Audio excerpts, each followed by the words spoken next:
Before we start, just some quick upkeep on the Xenobites series. I kind of accidentally drifted away from my original intention with these videos, which was to make short, unscripted videos that were quick to both make and watch. I've ended up labeling almost every unscripted video Xenobites, which is kind of a problem because a lot of those were longer than scripted videos and like 20 minutes long. So from now on, I'm only going to make Xenobites videos, or I'm only going to name unscripted videos Xenobites if they are under the minimum length to include mid-roll ads, which is, I believe, 8 minutes. So anything longer than 8 minutes won't be labeled Xenobites, won't be in the Xenobites playlist, it'll just be in the normal ones for whatever games it's talking about. I also may change the name of the series as a whole because Xenobits, the Xeno series trivia Twitter account, has started a YouTube channel under the same name, and as the bigger creator whose entire identity is not this series, I think it's better to not step on his feet, so I may change the name of these videos as a whole.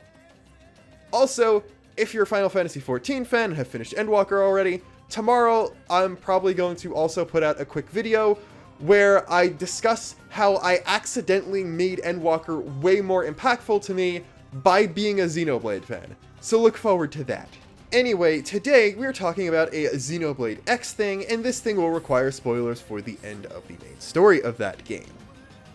This is something I discovered completely by accident, but I think it's pretty galaxy brain, no pun intended. Because basically, Endwalker involving a lot of space themes and space terminology made me think of space words in general, which made me think of a certain line Elma says in Xenoblade X, and how it might actually be god-tier foreshadowing to Elma being an alien. Yeah, Xenoblade 1 has a ton of cool foreshadowing, Xenoblade 2 has a ton of really subtle, really cool foreshadowing, but if this was intentional and not just a translation quirk or something happening to sound that way, this might actually be the subtlest, most god tier of all pieces of foreshadowing in the entire Xeno series. In the scene that I like to refer to as the Welcome to Mira scene, which is when you exit the Starfall Basin, the clouds clear, and you get the sunlight shot and all of the indigents walking around, and Elma's like, "This stuff is cool. By the way, you can jump off a cliff and not die." One of the lines she uses to refer to Mira is that it can't be found on any star chart. And this is very interesting because of the real-world meanings of the word star chart, which is of course relevant because X takes place only a few decades after the present. Hearing the word star chart might bring to mind something really sci-fi, like a holographic 3D map of the universe, color-coded to explain which faction is in control of which region, highlighting civilized settled systems, and colonies in a different color maybe, and then blacking out, explicitly stating the still developing worlds that you're not allowed to intervene with until they also reach interstellar travel and stuff like that. And while in some contexts that might be true, present-day real-world star charts are nothing like that. They're instead star-gazing maps that display where in the sky a certain star will be in a certain hemisphere at a certain time of year. Now, you could, I guess, sort of use those for navigation still on Earth, although we don't really use the stars for stuff like that anymore because, like, technology. Although I do think some naval officers still do need to learn how to reckon by the stars in case, like, all the instruments on their ship go out. And I guess if you're a pilot, that might also help because you're flying above the clouds at night.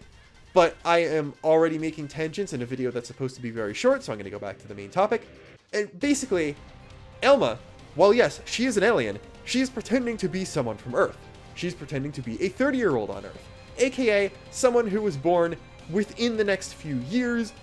at which point the definition of star chart is probably not going to change a whole lot. So she's talking to someone, pretending to be someone, who would know star chart as the thing you use to help stargazing and find where Orion's belt is at 11 p.m. on September the 26th in the Northern Hemisphere. And the thing about that is, yeah, obviously Mira is a weird and wacky planet.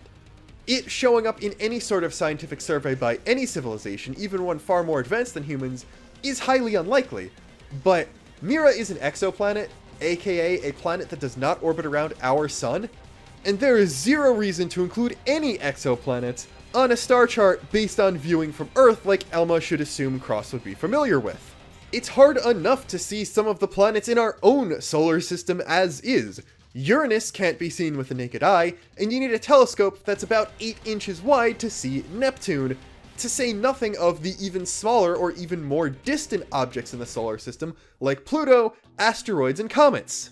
Sure, you can see plenty of stars that we've later confirmed had planets around them with the naked eye or with the telescope. The study and detection of exoplanets is such a new branch of astronomy precisely because they are so hard to find, even with modern instruments, computing, and analysis techniques. The first confirmed discovery of an exoplanet was in 1992, or under 30 years ago as of the time this video is being published, and the first time one was discovered by direct imaging, that is, pointing a telescope at a star you might think has planets, trying to block out the star's light as best as possible, and seeing if there's a planet there, as opposed to using inference based on properties of the star itself, was in 2004. So no exoplanet is going to be on a star chart, because that's not the kind of thing star charts are used to show. Professional astronomers even may still use them, but that's mostly to determine what region of the night sky a certain thing they're trying to look at is, because the night sky is still divided into 88 formal constellations,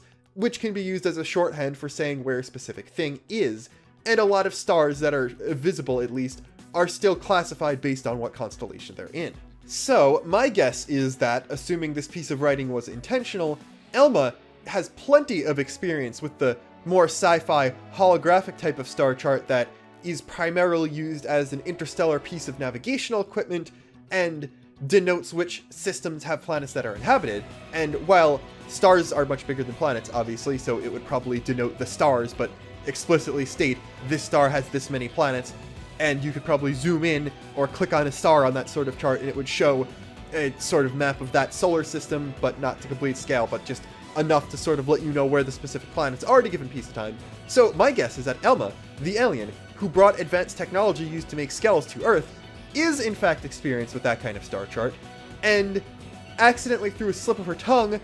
said something about Mira not showing up on stuff like that to Cross, who she has every reason to suspect is just a normal person who would know a star chart as the thing you use for stargazing, and is smart enough to realize that an exoplanet wouldn't be on one in the first place, and this was just a mistake that is a very, very subtle piece of foreshadowing that she has access to a wider range of technology and knowledge of the universe than her cover as a normal human, albeit a good military leader, is supposed to have.